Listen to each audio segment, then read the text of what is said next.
గణేష షోడశనామావళి. విఘ్నాలు తొలగించే శక్తివంతమైన 16 నామాలు. ఓం సుముఖాయ నమః. ఓం ఏకదంతాయ నమః. ఓం కపిలాయ నమః. ఓం గజకర్ణికాయ నమః. ఓం లంబోదరాయ నమః. ఓం వికటాయ నమః. ఓం విఘ్నరాజాయ నమః. ఓం ఘనాధిపాయ నమః.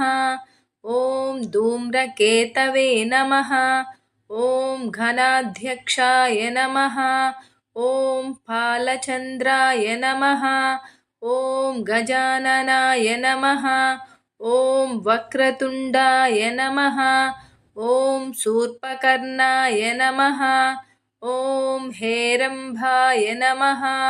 ఓం స్కందపూర్వజాయ నమః.